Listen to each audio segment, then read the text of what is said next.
आज हम लोग क्लास 10th का जो मैथ का सबसे पहला चैप्टर है, जिसे हम लोग हिंदी में वास्तविक संख्याएं कहते हैं और अंग्रेजी में रियल नंबर कहते हैं, उस चैप्टर का आज इंट्रोडक्शन क्लास में लेकर आया हूं आप लोगों के लिए। और बहुत ही अच्छे ढंग से इसमें बताया गया है कि किन किन टॉपिकों को हम लोगों को कवर अप करना है और किन किन टॉपिकों से बेहद क्वेश्चन पूछे जाते हैं।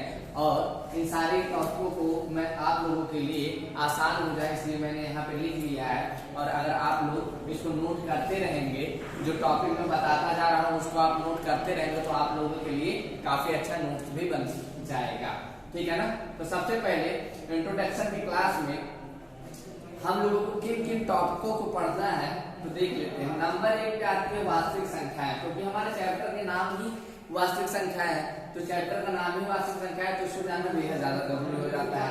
उसके बाद हमें जानना है वास्तविक संख्याएं जाननी, परिमेय संख्याएं हमको जाननी है, फिर अपरिमेय संख्याएं क्या होती हैं इसको भी जानना बहुत जरूरी है।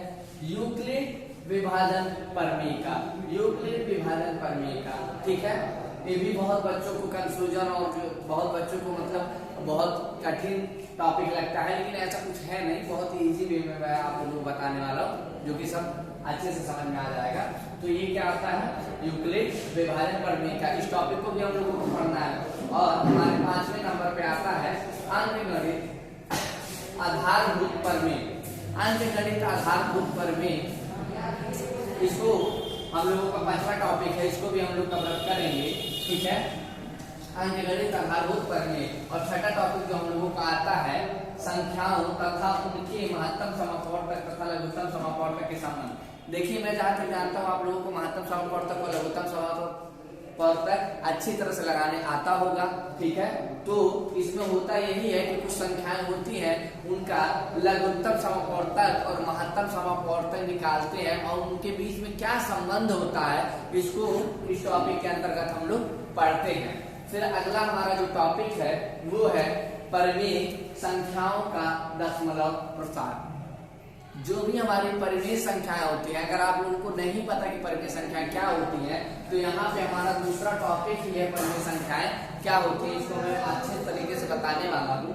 ठीक है, तो परिमेय संख्याओं का दशमलव प्रसार कैसे किया जाता है और किस प्रकार से दशमलव प्रसार होता है, उसको भी मैं आप लोगों को बताने वाला हूँ।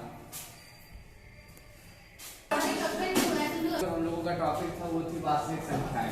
तो वास्तविक संख्याएं क्या होती है उनको अच्छे तरीके से हम लोग जान लेते हैं। वास्तविक संख्याओं को इंग्लिश में रियल नंबर्स भी कहते हैं। और अगर वास्तविक संख्याओं का डेफिनेशन देखा जाए तो हमने यहाँ पे लिख लिया है, और अगर आप लोग इसको पढ़ेंगे तो अच्छी तरह से आप लोगों को समझ में आएगा कि वास्तविक संख्याएं क्या होती हैं। देखिए, बहुत सिंपल सा डेफिनेशन है इसका।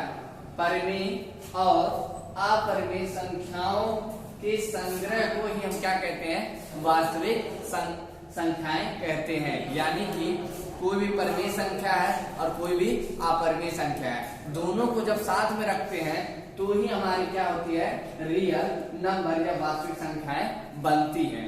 ठीक है ना।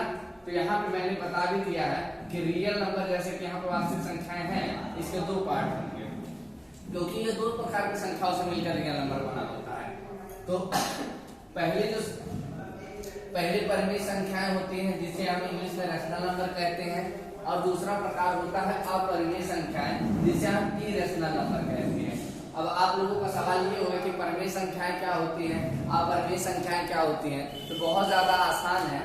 परिमेय संख्याएं वह संख्याएं होती हैं जिन्हें हम अपान या बट्टे के रूप में लिख सकते हैं, यानी इसके पीछे बोला जाता है जो p अपॉन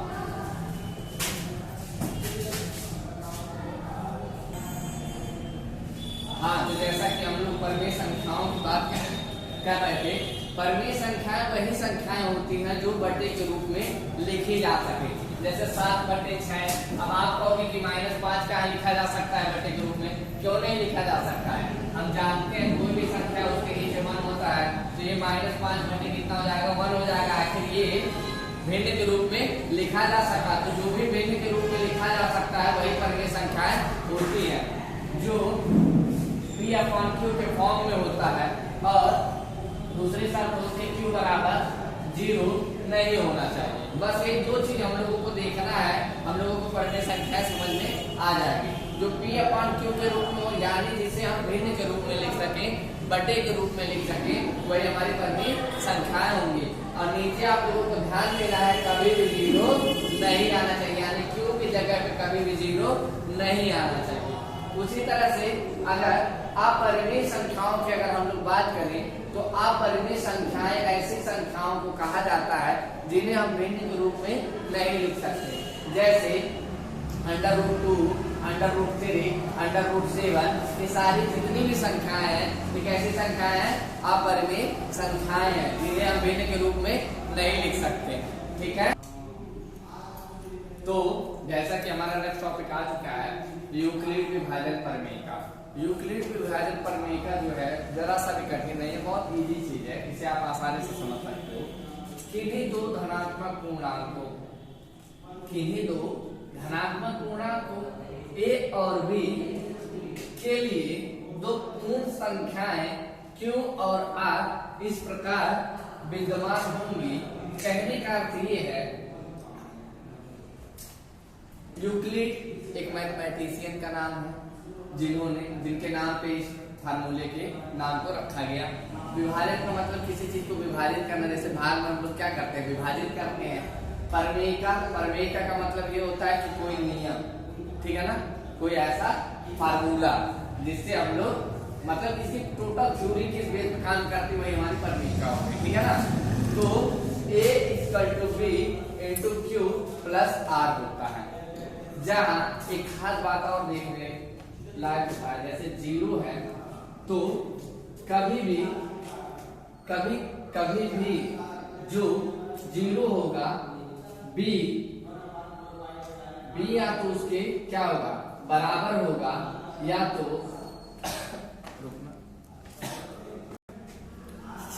जैसा कि इस फार्मूले में हम लोग देख रहे हैं कि जो हमारी जीरो होता है, जो हमारा जीरो होता है वो कभी भी B जो होगा, B जो संख्या होगा वो या तो जीरो के बराबर हो सकता है, या तो जीरो से क्या होगा, हमेशा बड़ा होगा, या तो जीरो से बराबर होगा या तो जीरो से बड़ा होगा। लेकिन जो रिमाइंडर आता है यानी जो शेषफल आता है, कभी भी जिससे हम भाग देते हैं, ठीक है ना, उससे शेषफल क्या आता है, हमेशा छोटा आता है। क्या आता है, छोटा आता है, ठीक है ना।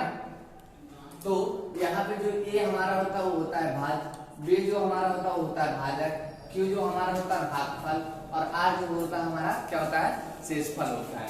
ठीक है, तो आइए एक एग्जांपल के थ्रू इस चीज को समझते हैं। जैसे हमको 3 से 7 में भाग करना है, तो 3 से अगर 7 में भाग करना है तो कितनी बार जाएगा, 2 बार जाएगा, 3 दूनी 6, तो यहाँ पे 1 बच गया। ठीक है, तो कहने का अर्थ ये है कि अगर इसको हम लोग फार्मूले के अकॉर्डिंग देखें तो हमारा फार्मूला होता है A = B Q + R, ठीक है ना। तो A जो हमारी संख्या होती है वो सबसे बड़ी संख्या होती है। A हमारा 7 होगा, 7 क्यों होगा, क्योंकि 7 में हमारा क्या है, भाज्य है। तो सबसे पहले हम क्या लिखेंगे, 7 लिखेंगे, = उसका हमें B को लिखना है, फार्मूले में B को लिखना है, तो B कौन सा है, ये है, जिससे हम भाग देते हैं, जिसको हम भाजक कहते हैं। तो 7, तो B की जगह पे क्या आ जाएगा, भाजक कितना है भाई, 3 है, ठीक है ना।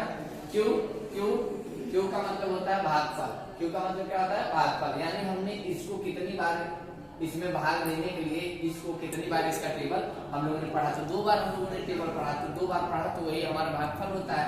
तो भागफल हमारा क्या आ जाएगा, इसके गुणे के रूप में आ जाएगा, तो भागफल आ जाएगा गुणे के रूप में।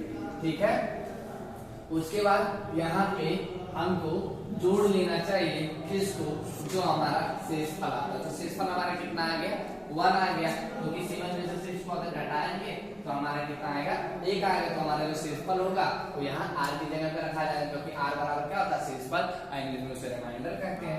यहाँ हमने रख दिया इसको 1 को, तो आप खुद देख सकते हैं इस फार्मूले में ये इस तरह से आके फिट हो गया, ठीक है ना। तो बेसिकली ये फार्मूला ही होता है इसमें, ठीक है ना, जो हमें बताता है, ठीक है ना, कि कैसे हम एक भाग को मतलब इसमें किस तरह से भाज्य, भाजक और भागफल और शेषफल को अरेंज कर सकते हैं इस फार्मूले के तरीके से। जैसा कि हम लोगों के सामने एक नेक्स्ट टॉपिक आ चुका है यूक्लिड विभाजन एल्गोरिथम। यूक्लिड विभाजन एल्गोरिथम क्या होता है? यूक्लिड विभाजन एल्गोरिथम को अगर हम लोगों को जानना है तो बहुत ही ज्यादा इजी है। क्या होता है यूक्लिड विभाजन एल्गोरिथम? 2 या 3 धनात्मक, इसका डेफिनेशन जो होगा 2 या 3 धनात्मक संख्याओं का महत्तम समापवर्तक ज्ञात करने में किया जाता है। ठीक है, तो जैसा कि हम लोगों ने देखा यूक्लिड विभाजन एल्गोरिथम क्या है? यूक्लिड विभाजन एल्गोरिथम 2 या 3 धनात्मक संख्याओं का महत्तम समापवर्तक ज्ञात करने में किया जाता है। कहने का अर्थ ये है यूक्लिड विभाजन एल्गोरिथम जो होता है ना, वो आपको कुछ संख्याएं दे दिया जाएगा और उसका यूक्लिड विभाजन एल्गोरिथम यानी कि जो अभी मैंने फार्मूला यहाँ बताया था A = B × Q + R, ये जो हमारा फार्मूला है, ठीक है, ये जो हमारा फार्मूला है, इसी फार्मूले से हम लोगों को किसी 3 संख्याओं का मासा ज्ञात करना होता है। तो आइए एक एग्जांपल के थ्रू मैं आप लोगों को अच्छे से बता देता हूँ, ठीक है ना। तो जैसे कि हम एग्जांपल ले लेते हैं 120 और 45, ठीक है ना। अब मान लीजिए ये संख्याएं आपको दे दी गई है, अब कहा गया इनका मासा बताओ।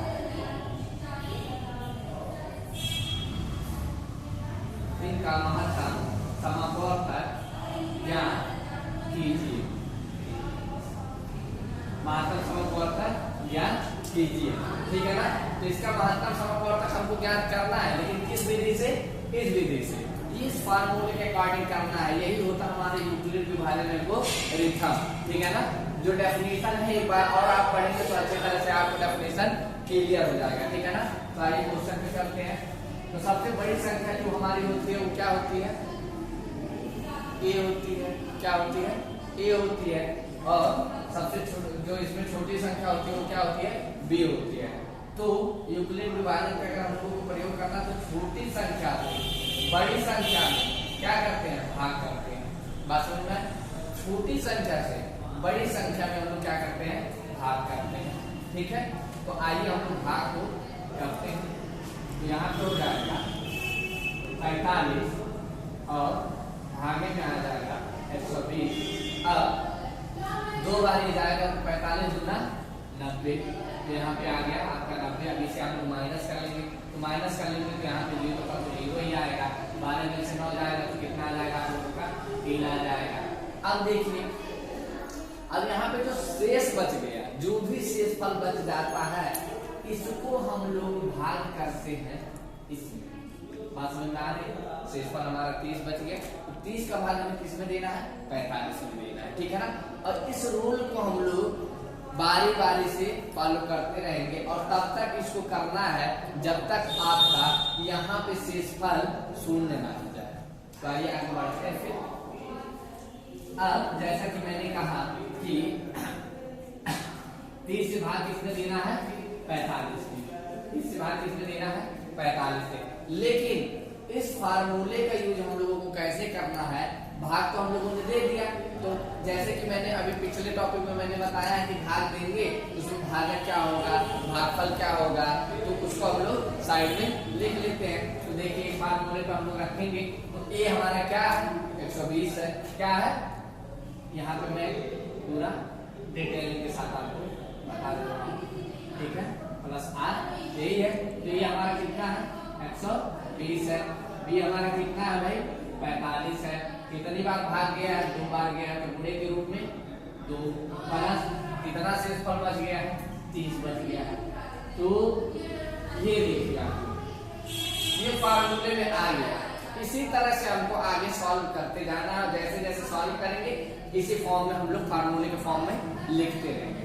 तो अब क्या आ गया, अब यहाँ पे 30 से हम लोग 45 पे भाग देंगे, तो 30 से 45 ले लेंगे तो ये कितने बार जाएगा, एक बार जाएगा, तो यहाँ पे 30 हो गया, यहाँ पे आपका 15 आ जाएगा, तो 15 हमारा शेषफल आ गया, तो 15 से हम लोग किसमें भाग देंगे, 30 में, क्योंकि मैंने बोला था जो भी शेषफल आएगा उसका भाग हमें किसमें लेना है, जिससे हम लोग पहले भाग दे चुके हैं, ठीक है। तो फिर से हम लोग 15 से भाग देते हैं, तब यहाँ पे कितना हो जाएगा, 15 दूनी 30 हो जाएगा, तो यहाँ पर हम लोग 0 आ चुका है। कहने का अर्थ है यहाँ पे कितना आ चुका है, 0 आ चुका है, तो 0 आने का मतलब ये हुआ कि हमारा प्रोसेस पूरी तरह से खत्म हुआ। हमको तब तक इसको सॉल्व करना था जब तक 0 ना आ जाए। तो आइए देखते हैं इसको फार्मूले पे कैसे लिखेंगे। तो यहाँ पे हमारा ए की जगह पे कितना हो जाएगा, 30 हो जाएगा, बराबर में कितना आ जाएगा, किसमें भाग दिए, तो भाई सॉरी यहाँ पे गलती हो गया, यहाँ पे 45 होगा, और जिससे हम लोग भाग दिए तो कितना था, 30 था। कितनी बार भाग गया था, एक बार गया था, और हमारा शेषफल कितना आया था, 15 आया था। बहुत सही, ये भी आपका फार्मूले में आके बैठ गया, देख लीजिए आप ऐसे करके बारे सबको फार्मूले में लेकर आना है, ठीक है ना। और इसी तरह से हमारा जो लास्ट होगा वो लास्ट कुछ इस प्रकार से आ जाएगा, यहाँ पे होगा 30 बराबर में 15 गुणे कितना होगा, 2 होगा, ठीक है ना। और रिमाइंडर हमारा कितना आ गया, 0। देखिए ये भी आपका फार्मूले में आ चुका है, लेकिन यहाँ पे जो हमारा शेषफल है वो शेषफल कितना आ चुका है, 0 आ चुका है। तो इसीलिए हम यहीं पे कह देंगे कि हमारा 120 और 45 का जो महत्तम समवर्तक आया है वो कितना आया है, 15 आया है। कितना आया है, 15 आया है, क्योंकि 15 से ही हम लोग जब इसमें 30 में भाग दिए हैं तब जाके शेषफल क्या आया है, 0 आया है, ठीक है। तो इसी तरह से प्रोसेस है, और मुझे लगता है कि आप लोग समझ चुके होंगे। तो जैसा कि हम लोग का अगला टॉपिक आ चुका है, अंकगणित के आधारभूत प्रमेय। अंकगणित के आधारभूत प्रमेय क्या है, अंकगणित के आधारभूत प्रमेय में यहाँ पे हमने डेफिनेशन लिख दिया है, प्रत्येक भाज्य का मतलब कोई ऐसी संख्या होगी जो एक और खुद को छोड़कर अनेक संख्याओं से विभाजित हो जाए, वही क्या होगी, भाज्य संख्या होगी, ठीक है ना। को अभाज्य संख्याओं के, अभाज्य क्या है, जो खुद से और एक के अदरवाइज किसी से ना विभाजित हो उसी को अभाज्य कहते हैं, ठीक है ना। अभाज्य संख्याओं के गुणनफल के रूप में व्यक्त किया जा सकता है, ठीक है। तो भाज्य मान लीजिए कोई एग्जांपल लेते हैं, जैसे कि हमारा 18 है, तो 18 क्या है, हमारा भाज्य है, क्योंकि ये 1 से भी डिवाइड होगा और 1 से भी डिवाइड होगा और कई सारे संख्याओं से डिवाइड हो सकता है, ठीक है ना। तो इसका हम लोग गुणनखंड कर लेंगे। गुणनखंड का मतलब ये होता है कि इसके छोटे छोटे पार्ट हम इस तरह से करते हैं और उनमें ऐसी संख्याओं को लेते हैं, ठीक है ना, जो अभाज्य हो, ठीक है ना, जो क्या हो, अभाज्य हो, ठीक है ना। जैसे दो क्या होता है, अभाज्य होता है, गुणे 3, 2 3 6 गुणे 3, 2 3 6 3 18, ये आपकी क्या हो गई, भाज्य संख्या हो गई, और ये सब क्या हो गए, अभाज्य हो गए। तो अभाज्य संख्याओं का गुणनफल यानी इन अभाज्य संख्याओं का जो गुणनफल होगा, यानी गुणा करवाने के बाद जो आंसर आएगा वो इस भाज्य संख्या के क्या होगा, इक्वल होगा। जैसे यहाँ पे 18 तो यहाँ पे 2 3 6 3 18, ठीक है ना। तो मुझे जहां तक पता है कि आप लोगों को समझ में आ चुका होगा। इसके अदरवाइज और अंकगणित के आधारभूत प्रमेय में कुछ है नहीं, ये डेफिनेशन आप लोगों को पता होना चाहिए, एग्जाम्पल के थ्रू हम लोगों ने समझा ही दिया है। और अगर और भी जानना चाहते हैं तो एक एग्जाम्पल और भी मैं आप लोगों को बता दे रहा हूँ, ठीक है। कोई भी एक सम संख्याओं ले लीजिए, जैसे आप ले लीजिए 12 ले लीजिए, तो 12 हो गया तो क्या हो जाएगा, 2 3 6, ठीक।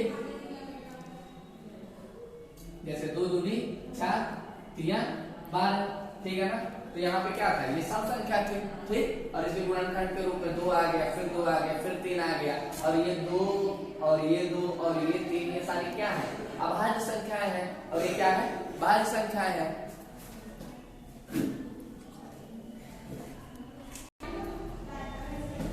तो जैसा कि हम लोगों का टॉपिक आ चुका है, संख्याओं तथा उनके महत्तम समवर्तक एवं लघुत्तम समवर्तक के बीच संबंध क्या होता है। देखिए किन्हीं दो धनात्मक पूर्णांक, धनात्मक पूर्णांक का मतलब ये होगा कोई ऐसा संख्या होगा जो पॉजिटिव होगा, ठीक है ना, जैसे कि 10 हो गया, 12 हो गया, ये सब क्या हो गए धनात्मक पूर्णांक, क्या हो गए धनात्मक पूर्णांक हो गए।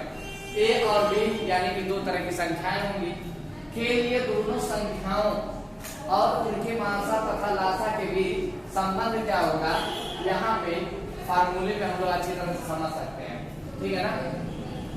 जो संख्या ए और बी का महत्तम समापवर्तक होगा और जो संख्या ए और बी का लघुत्तम समापवर्तक होगा, इन दोनों संख्याओं के महत्तम समापवर्तक और लघुत्तम समापवर्तक को अगर गुणा कर ले तो वो बराबर होगा किसके, पहली संख्या और दूसरी संख्या के गुणनफल। सिंपल का मतलब ये है कि हमारे पास दो संख्याएं थी, दो संख्याओं को अगर हम लोग गुणा करवाएंगे तो बराबर होगा इन्हीं दोनों संख्याओं के लासा और मासा के गुणनफल के बराबर होगा, ठीक है। और इसी के साथ हम वीडियो को यहाँ पे समाप्त करेंगे, ठीक है। तो अगर आप लोगों को हमारे चैनल पसंद आ रहा है, हमारे टॉपिक्स आपको पसंद आ रहे हैं तो प्लीज इस वीडियो को ज़्यादा से ज़्यादा लोगों में शेयर करें और लाइक करें और चैनल को सब्सक्राइब जरूर करें और बेल आइकन के घंटा जरूर दबाएं, ठीक है। बाकी इसमें 2-3 टॉपिक और बचे हुए हैं जिसको आप पार्ट 2 करके लेकर जल्द ही लेकर आएंगे, तो आप लोग कमेंट बॉक्स में जरूर इस चीज़ की बात करें तो मुझे थोड़ा सा और मोटिवेशन मिलेगा। Thank you very much.